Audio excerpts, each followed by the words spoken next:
Kakapasok ko pa lang sa opisina, may 3 na agad akong kliyente. Siguro pinakamatagal ng 5 months. O deal, pakigawa ng kontrata. Package Ngayon 10. sir, walang tubo ah. Hindi ako nagpapatubo, sir. Kahit 2 taon pa. Marami ako napanood pero ito lang yung simula sa pulpito na yun ang gusto ko eh. Sa akin, ganun yung nangyari.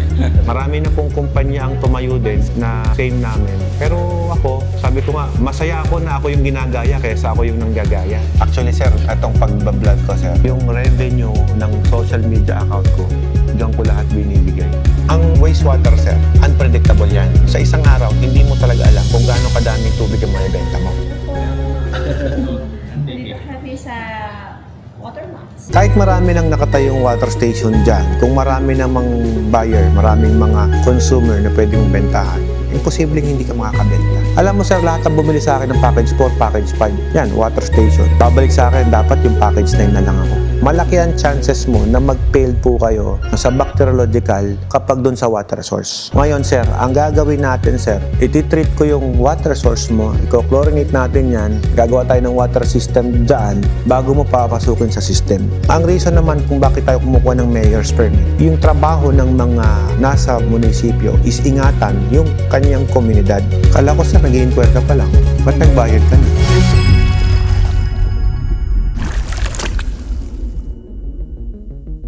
Ano pangalan ng client natin from Canada? Rich. Shoutout kay Rich sa Canada. Paka-solid. Pinapanood tayo hanggang Canada. Tapos kayo po, taga saan kayo? Santa Barbara rin siya. Santa Barbara, Pangasinan? Pangasinan siya. Ah, okay. Si Laser ay taga Mindoro. Ano sir? Good to see you po, sir. Nag-copy na po ba kayo? Nag-order na ako sir. Ah, okay. Bigyan mo sila ng kape. Tapos sila sir naman doon, antike. Kakapasok ko pa lang sa opisina, may 3 na agad akong kliyente. Dito kayo sir, oh. Come and join us. Para di kayo nakabukod sa bagay. Sige, kung komportable kayo dyan. Coffee, nag-order ka na? Nag-order na ako sir. Kung may mga katanungan kayo sir, feel free to ask. Wala nang tanong, sure po kayo. Matagal na ako nanonood sa iyo. Gaano katagal sir? Pandemic pa. Oy, galing, galing. Si sir ay bibili sana ng package 10 pero naubos yung budget sa building. Anong luwag ang pwede ko ibigay? Gusto mo yung 10? Sige, 10 mo na. Saka mo na bayaran yung balanse. Pag kumikita ka na. Pero ang ginano ko sir, hindi ulugan. Dito ka sir, usap tayo sir. Ayusin natin yan problema mo. Tulungan kita sa problema mo sir. Pupo kayo. Anong gagawin natin sir? Siguro sir, kung sa package 10, magiging balance ko lang siguro sa'yo. Siguro mga 200 ganun. Tapos yung delivery. Pero kaya ko ibigay siguro yun sa 5 months. Siguro pinakamatagal ng 5 months. O deal, pakigawa ng kontrata. Package Ngayon 10. sir, walang tubo ah. Hindi ako nagpapatubo, sir. Kahit 2 taon pa. Sa akin, ako, may mga bagay din akong gusto. Pag hindi ko nakuha talaga yung gusto ko, hindi ako kumpiyansa eh. Kung yung package 10 ko yung magpapakumpiyansa sa'yo to do this business, go for package 10. Hindi na bali, sir, na i-balance mo. Walang problema doon. Gawa mo kontrata. 5 months to pay. Pinirman ako ng mataran eh. Hindi, palta mo na ulit. Yung cash sir na package 10. Tapos yung balance niya. Oo. Magda-down ako nung kalahati nung sa package 10. To give you an idea, yung kapatid nito, kliyente natin, bumili sa atin ng package 9, di ba? Masuki na to eh. Ang gawin mo system doon natin, yung reject water, i-recycle pa ulit natin yun. Okay, sir ah? Happy? Thank you. Anong nangyari kasi, naubos yung budget mo sa building. Gusto ko lang pagandaan yung building eh. Siyempre, gusto ko rin nakalagay yung machine ko sa magandang building. Naka-prepare talaga yun sir para sa Package sa 10. Wow. 3 butas ang sa flooring eh. Oo, kaya lang, bigla ka nag-reduce. Sabi ko, parang bitin nata ako sa budget ah. Ano bang business mo, sir, if you don't mind? Mula lang ako sa yung sa screen door. Ang glass aluminum. Dati karpintero ako eh, nagadap ako doon sa Miglas Alumin. Nanonood lang ng YouTube. Bachelor of Science at YouTuber ka pala, sir. Marami ako napanood pero ito lang yung simula sa pulpito na yun ang gusto ko eh. Sa akin, ganun yung nangyari. Kasi ako, inubo ko sir eh. Nag-ukay pala sila sir ano, Tapos didisplay bukay ka pa dito. Uy, nagdi-deep well pa lang ako, pinapanood na ako. Sir, bisita ako sa Antique ah. Bibisitahin ko si sir eh. Sir, malapit na yun. Mami, pa-confirm ko lang, tuloy ba yung Antique natin? Dad, tuloy yun. Yung kliyente natin dito sa Antique, bisitahin natin. Sige, bakit please? Oh, kunin mo yung address. Taka sir, puntahan kita. Siya muna, ikaw naman eh. Siya muna. Sir, ang bibisitahin ko sa kanila, 2. Siya at yung kapatid niya. Tapos yung kahapon, taga Mindoro din yun. Dito, taga Abra de Ilog naman. Dadaan ako na rin yun, sir. Kasi pagdaan ko ng Abra de Ilog, dediretso ako sa San Jose, sa inyo. Pag dating ko ng San Jose, Antique naman. Para ako nag-Philippine loop, sir ah. Actually, nakarating na ako ng Antique. Nagmotor din. Hindi pa ako vlogger noon. Ano yung nakaready na lahat sa akin? Ang problema na lang, Yung truck from Manila to Antique. Ito mga taga Santa Barbara si Sir. Ano pangalan mo, Sir? Bayani, sir. Ma'am Nazareth. Bayani. Puro matulungin po, ano. Tapos si Sir. Mark po. Si Mark, taga Mindoro. Kasama niyo yung mga kaibigan natin doon. Anong pangalan niyo, Sir? Charlie po. Si Charlie at si Roy. At si Sir, taga Antique. Yan. Ronnie. Ayan, si Ronnie. Tsaka yung kanyang big boss. Yan, ikausap lang sa telepono. Hi, Ma'am Grace.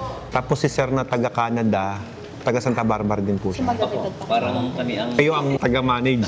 Buti na lang, nandito si sir. Kung hindi, Kung wala ako dito, Sir, wala. Yung package 10 mo, naging 9 talaga yan, Sir. 200 na lang kaya. O sige, 200 na lang. Huwag ka na mahiya. Gusto mo, 300 pa. Walang problema, Sir. Pasweldo pa. Huwag mo pababayaan ng pampasweldo. Importante yan, Sir. Ay, magbabayad na rin po kayo. Anong package ang kinuha nyo? Palakpakan natin yan. Mga kaibigan natin na to, pandemic pa ako pinapanood nito. Doon lang ko nakuha tiwala niyan eh. Kung hindi nyo ako pinapanood ng pandemic siguro, Sir, di wala. Baka sa iba ka nakabili. Meron din dito, Alcala din eh. Yung gumagawa din ng mga season. Lahat po ng gumagawa dito sa Pangasinan, dito galing.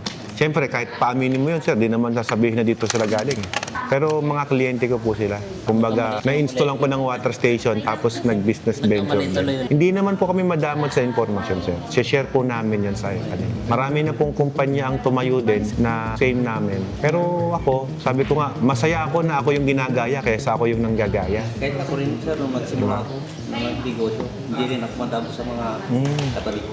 O yung pera nyo, ba't nandito? Parang kanina, Sir, nagbayad ka na sa akin ng pera doon. Ngayon, 200 na naman. Para konti na lang, ganun din. Natuwa ako. Ang pangalan ni Sir, yung nasa Canada, Chill.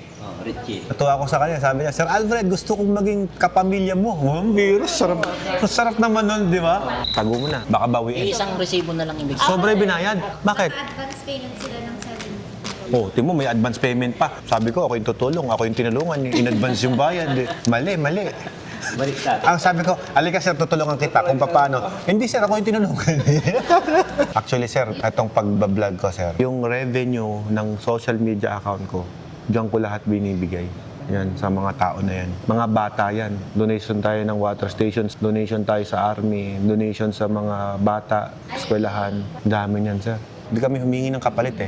Kasi mangyayari, pag binalag namin, pwede. Kikita pa yung video na yun eh. Pwede pagkakitaan. Tapos itutulong mo ulit, pwede yun. Kaya lang yung respeto kasi sa akin, baka mamaya sabihin, ginagawa ko yun for clout, ginagawa ko yun for... Ayoko rin ang pumangit din yung image. Iniingatan ko din. Kaya hindi pwedeng iboblog ko yung namimigay ka lang. O saan ka pupunta sir? Uwi ka na? Siya, magbabayad po siya. Ay, panggabayad ka na? May tanong po dun Ano yun, sir? Sa wastewater. Yung sa amin kasi yung disposal ng tubig, Mm. hirap. Yung 800 liters, kaya ba? Mapupuno ba? Puno yun. Okay yung tanong mo. Maraming tutulungan din ng mga water station owner yan. Ang wastewater, sir, unpredictable yan. Sa isang araw, hindi mo talaga alam kung gaano kadaming tubig ang mabibenta mo. Kapag nakabenta ka, for example, 100 container. Ang 100 container, that will be total of 2,000 liters na. 800 lang pinag-uusapan natin. Eh di, tapon-tapon. Simple lang ang compute eh. Ang wastewater, mas marami pa yan natatapon kung sa nakukuha. O, depende sa dumi ng water source. For example, may nilad ka. Pwede kong baliktarin kasi malinis yung tubig nila eh. Pwede kong 60% yung makukuha at 40% yung tatapon. Pero worst case scenario, sa Antique, di ko pa alam yung tubig mo. Kung tubig mo deep well, karamihan nasa 400, 500 ppm, 600 ppm, dumadumi. Kapag ganun ka dumi, sir, pwedeng baliktad. Pwedeng 30% ka lang nakuha mo, 70% ang tatapon. Eh, imagine mo, nagbenta ka ngayon ng 100 container. Tumapon dyan, abot ka ng mga 2,500 liters or 3,000 liters pa. Ganun kadami yung tatapon. Ang ginawa ko doon sa mga kapitbahay ko, nilagyan ko ng 5. I-distribute mo sa kanila, kabait mo naman. Wala namang paglalagyan eh. I recommend, sir, lakihan mo yung tangke. May 2,000 liters ako. Kung gusto mo pala ng ganun, sir, mas makakatipid ka. Gawa ka ng parang mini swimming pool. Wala na space eh. Huwag mo sabihin kasing wastewater, sir. Pag sabihin mo sa mga kapitbahay mo, yung reject water ko. Kasi pag sinabi nating wastewater, iniisip nila, dumi. Ang pangit din ng term eh. Yung wastewater ko, sa'yo ko tatapon. Balik mo yung term. Yung concentrated water ko, bigay ko sa'yo. Ayun, yun naman sa ganda, sir. Kaya ako, kita mo yung panel ko, walang wastewater. Nakalagay, concentrated and reject. Rich in mineral kasi, sir, yung reject water. Ngayon, pag rich in mineral, sir, yun yung mag-i-spot dun sa kotse mo. Hindi naman masira yung sasakyan. Nag-i-spot nga lang. Makatanggal naman ng wax yun. Ang problema, syempre, pangit naman sa kotse, sir, na pag natuyo, may watermark na bilog-bilog. Yun lang naman. Maganda pa nga yung ulan, sir, eh. Hindi masyado nag-stain yun, eh. Distilled yun, sir, eh. Ayan si sir, nanonood sa atin nung pandemic pa. nasubaybayan yung motocross days ko. Ay, ang laki ng building mo, sir. Ang ganda. Ang problema ko dun sa piping ko, siya yung ginawa ng aking karpentero. Ang pagbalik ko, ginamitan niya ng PVC, yung sa dispensing. Dapat PPR. Ngayon ang gagawin ko, ilabas ko na lang. Dito yun eh. Bali, nakabaon kasi yung ginawa niya. PVC. So ngayon ang gagawin ko na lang siguro, dito na ako maglabas. Nakalutang talaga, boss. Labas ko na lang. Oo. Wala ka na magagawa. Eh, ayan eh. Kung gusto mo, gamitin na lang natin yan. Magretrahan na lang yung mga tao. Pwede namin magamit yan, sir. Ano to yan, sir? Ang mga PVC, yung mga sinosolvent namin, basta maganda solvent, ha? Yan ang ginagamit namin sa mga high pressurized. Ang advantage ng PVC, boss, hindi siya nag-expand. Basta huwag mo lang mainitan. Ang PPR, kapag malakas ang pressure, yung mga patente niya, nag-expand. Doon minsan naglilik sa mga traha-traha. Pero normal, mahihigpitan naman yun. Pwede magamit yan, boss. Pagdating ng tao ko doon, padiskartehan ko kung paano. Kaya yun. Kesa magsisira ka. Kasi baka mamaya, pag nagtibag ka ng alam mo yung buhos, pag nagtibag ka, doon naglilik. Doon dadaan sa gilid yan eh. Mabalak ko na dun, sir, pagkapain ko na lang yung PPR sa gilid ng lababo. Ang pangit nun, sir, kasi gagalaw yan pag nagbubukas ka. Let's see. Huwag mo munang galawin, sir. Yung mga tao ko gagawa. Sarap, para tayo nag-gathering, no? Yung bang mga kliyente mo na sasama-sama dito, nagkakaintindihan, sir eh. Alam mo, sir, na-experience ko dati, nagpapaseminar ako ng libre dito. Napupuno to, sir. Di ba dati, nabuta mo? Garahe ko, puno yan. Eh, paano yan, sir, kung babalikan ng Kuwait?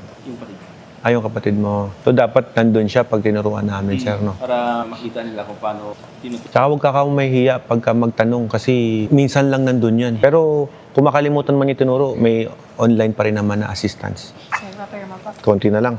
Hindi nyo pala. Kala ko malaki. Ito na lang. Barya mo na lang yan, sir. Malakas ang kontrata ng glass aluminum mo, sir, eh. Yun. Thank you. Tara, sir. Picture na rin tayo, sir.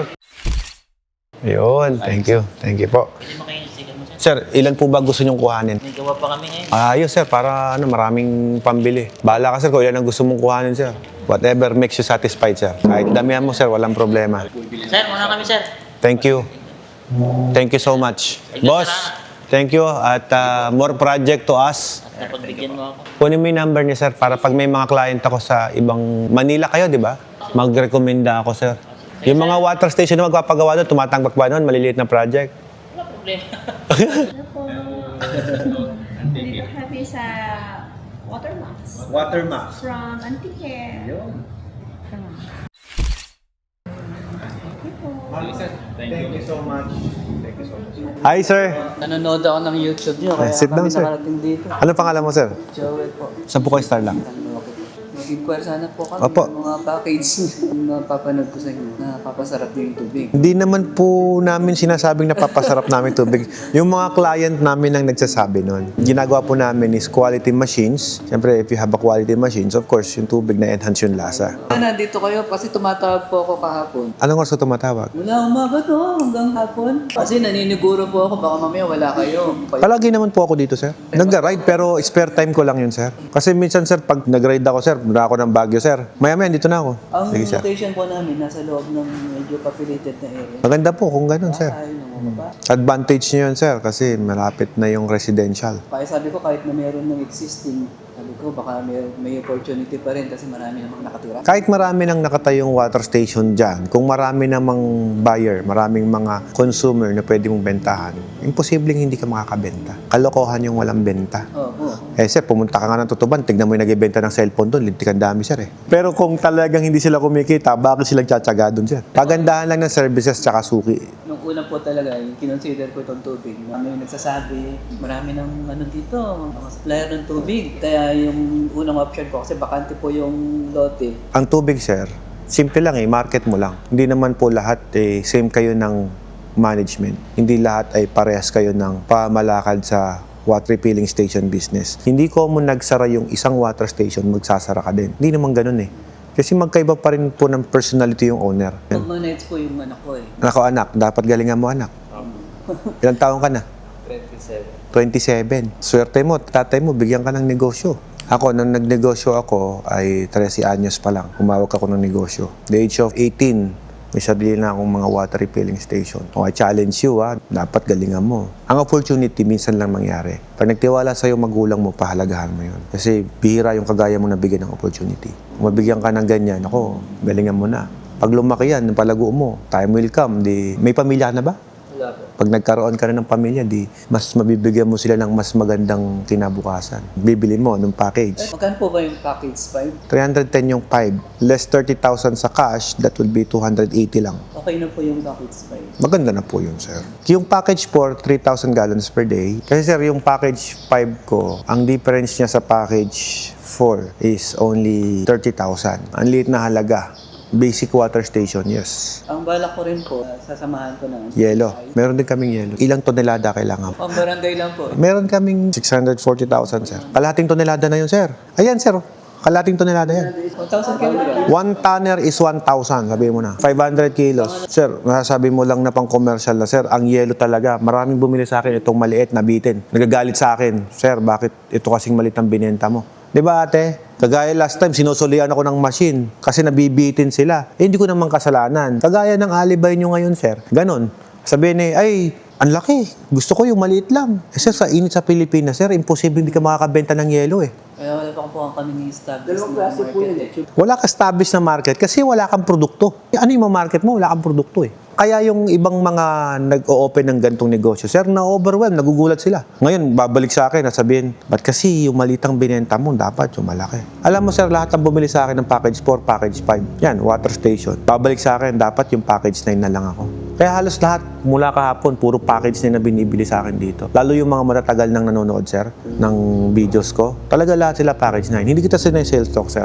Kasi ang point, ito eh. Ngayon, sasabihin natin na, yes, baguhan kami dyan, wala pa kaming alam.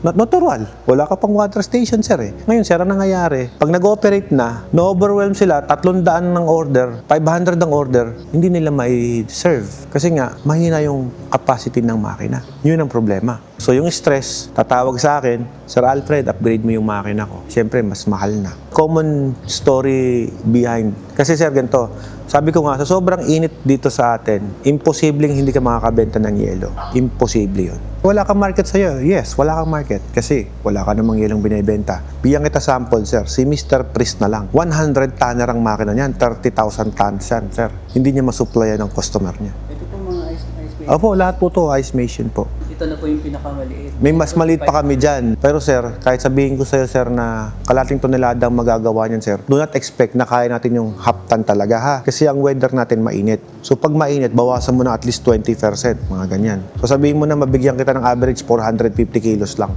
Kasi mainit yung panahon, sir, eh. Hindi mo ma-harvest lahat yon, sir. Baka sabihin mo, sir, niloko kita. Ganon din sa tubig, sir. Kapag ang tubig mo mas marumi, for example, yung tubig na dala mo na yan, madumi yan, mataas ang parameter niyan, sir. Kahit sinakalagay doon 3,000 gallons per day, sir, hindi mo ma-harvest yung 3,000 gallons per day. Minsan, nasa 2,500 lang yan, sir. Hindi natin makukuha lahat yun. Yung sa tubig, sir, kahit sabihin mo 3,000 gallons per day, hindi mo ma-harvest lahat yun. Kulang yun. Isang tanong ko po pala, yung waste, Reject water, yes. Pwede mo gamitin panghugas. paano po, hindi wala kasi yung idea, paano po sinisegregate ng machine yan? Paglalagay ka ng separate na tank. Hindi, tapon yun. Reject yun eh. Ilang percent po ang waste? Depende po sa water source. Hindi ko masagot kasi di ko alam kung ilan ang parameter ng tubig na yan. The more na dumudumi yan, lalong mas maraming tubig ang tatapon. Diyan na may mislook ng ibang manufacturer. Sabihin ko sa'yo, 60-40, ang tatama ko ba? Sir, paano ko nasabi yun? Saan ko kinumpute?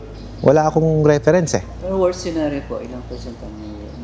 Worst case scenario, tubig dagat na pag-uusapan natin, sir. 5%, 10% lang makukuha. Sky chlorinated kasi yan, sir. Iba yung parameters niyan. Ano po ang worst niya? Siguro sabihin mo na, worst 70 yung tapon, 30% yung nakuha.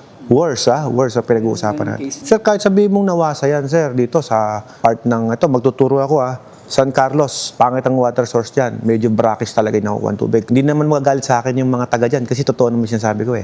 Pangit yung water source nila. So ngayon, sir, ang usually water station dyan, tumatapon 70%. 30% lang nakukuha. So ngayon, paano ko sasagutin yung tanong mo? Gaano karami tatapon? Gaano karami makukuha? Paano ko sasagutin yun? Eh, wala akong figures. Test niyo yung ano. Yes, yun po yun.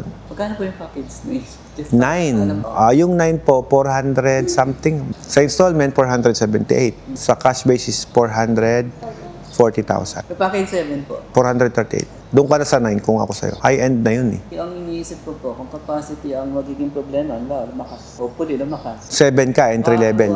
Pagka-upgrade ka, instead na upgrade, bili ka na lang bago makina. Okay naman yung 5, panimula. Simula lang. Oo. Pero sabi ko nga, pag umaabot na kayo sa 200 galon sa isang araw, bitin ka na yan. Another unit. Huwag mo benta yung uli. Huwag mo bigay sa kanya. Bibili mo siya ng bago. Sir, kasi backup niya yun eh. Ibang lugar po. Sir, imagine mo 200 galon ang binibenta mo sa isang araw, sir. Yung 200 na yun, sir, sa dami mong binibenta, hindi mo ba masisira yung makina mo? May wear and tear eh. Pag nasira yung makina mo, saan ka kukuha ng tubig? Habang naghihintay ka ng service. So, mas maganda may backup ka na. Package 5, nasa 40 container per hour. Mas madali computein kasi ganito. Per oras, meron kang 40 container, sir. Ilang oras ang trabaho mo, sir? 8 hours. Times 8 mo na lang. So, 320 lang. Sir, wala namang nag-offer talaga ng hanggang 8 hours eh. Kasi pag nagtrabaho ka ng 8 hours dyan, gagabihin na si sir bago makauwi sa bahay yan. Usually, dapat mga 5 hours, 4 hours lang yan eh. Kasi di-deliver yan eh. Eh kung i-divide mo yan sa dalawa, kasi 4 hours, 160 lang yan. Kaya yung recommendation nyo na. Kung mataas, dapat mas malaki makina. Kasi sir, ganito, yung 8 hours na yon sir, hanggang alas 5 na ng hapon yun eh. 8 o'clock hanggang 5 o'clock ang trabaho ng mga tauhan natin. Kung 5 o'clock sir, kumukuha ka pa ba ng tubig noon, ng galon? Gagabihin na ng uwi yan. Ayaw naman natin yun. Kaya nga sabi ko, the more na mas mabilis mo siyang may deliver, the more na mas marami kang time to spend on your loved ones, sa mga pamilya mo na. Kaya nga yung mga delivery boy ko, sabi ko, kahit half day lang, bayaran kita ng buhay. Basta nakota mo na yung 100. Simple lang computein yan, sir. Kaya mo tanong kung ano practical, wasa o sa dito. Ayo. Parehas pong practical yan, sir. Kasi kung nawasa, binibili mo lang yung tubig, pero wala kang electric bill.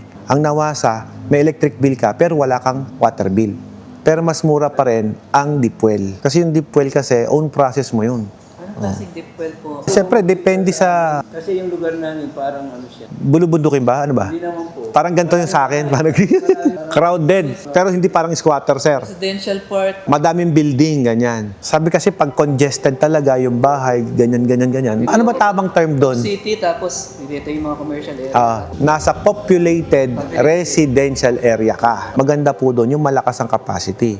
Ngayon, kung deep well naman, sir, baka hindi po kayo payagan ng lugar ninyo. Kasi pag ganyan populated, syempre yung mga Poso Negro niyan, nandun lang sa paligid mo. Although, pwede namang gawin natin, sir, iti-treat ko yung makukuha mong tubig, kaya lang gastos ulit yun. Kumbaga, maglalagay ako ng water system paglabas ng deep well mo. Separate na. Kasi sir, ganito, malaki ang chances mo na mag-fail po kayo sa bacteriological kapag dun sa water source. Sa lab test natin, dapat pati water source pasado. Eh kung bagsak yung water source mo, isasubmit mo sa munisipyo, baka hindi ka makakuha ng permit kasi bagsak yung water source mo. Ngayon sir, ang gagawin natin sir, iti-treat ko yung water source mo, i-chlorinate natin yan, gagawa tayo ng water system dyan bago mo papasukin sa system. So another gastos yun. Kumbaga, hindi natin ini-expect. Sa ba iniisip ko, iba din yan?